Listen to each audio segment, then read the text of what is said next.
करतो। आता पाहूयात बातम्या विस्तारानं। माजी मंत्री बबनराव लोणीकर यांनी केलेल्या वक्तव्यावरून विधानसभेत आक्रमक होत विरोधकांनी गदारोळ केला। या दरम्यान राजदंड उचलण्याचा प्रयत्न करणारे काँग्रेसचे नाना पटोले यांना अध्यक्ष राहुल नार्वेकर यांनी दिवसभरासाठी निलंबित केलं।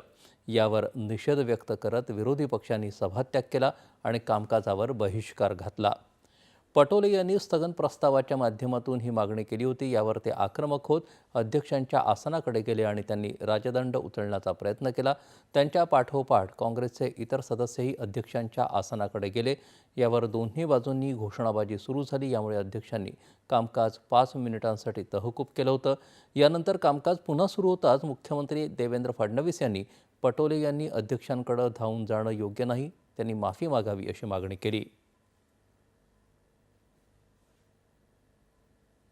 एखाद्या विषयावर भावना व्यक्त करणं वेगळी गोष्ट आहे आणि थेट अध्यक्षांवर धावून जाणं हे अशोभनीय आहे। अशा प्रकारे अध्यक्षांवर जणू काही अध्यक्षच दोषी आहेत अशा पद्धतीनं अध्यक्षांवर धावून जाणं हे या सभागृहात आम्ही पहिल्यांदा पाहतोय।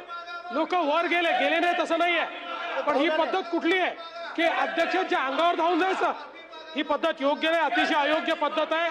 अध्यक्ष महोदय, नाना भाऊ हे स्वतः अध्यक्ष राहिले आहेत। अध्यक्ष राहिलेल्या व्यक्तीने अशा प्रकारे अध्यक्षाच्या अंगावर धावून जाणं हे योग्य नाहीये। नाना भाऊंनी माफी मागितली पाहिजे असं माझं मत आहे। नाना भाऊंनी माफी मागितली पाहिजे। त्यानंतर देखील नाना पटोले आक्रमकच राहिले। त्यामुळे अध्यक्षांनी त्यांना दिवसभरासाठी निलंबित केलं।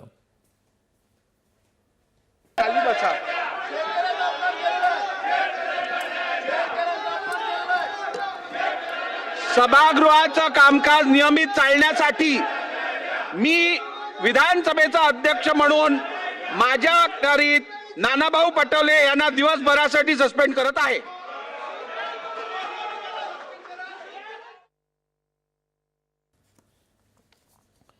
या निर्णयावर नाराजी व्यक्त करत विरोधकांनी दिवसभराच्या कामकाजावर बहिष्कार टाकत सभात्याग केला।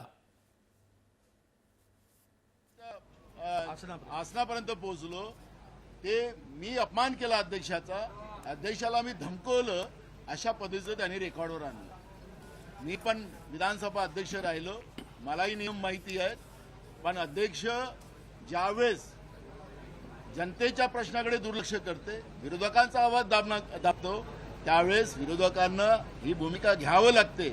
हे लोकशाहीचं तंत्र आहे आणि त्याच्यामुळे मुख्यमंत्र्याचं सर्टिफिकेट जे आहे की मी अपमान केलेला आहे, मुख्यमंत्र्याचा अपमान, मला त्या सर्टिफिकेटची गरज नाही। अधिक व्याजाचा आमिष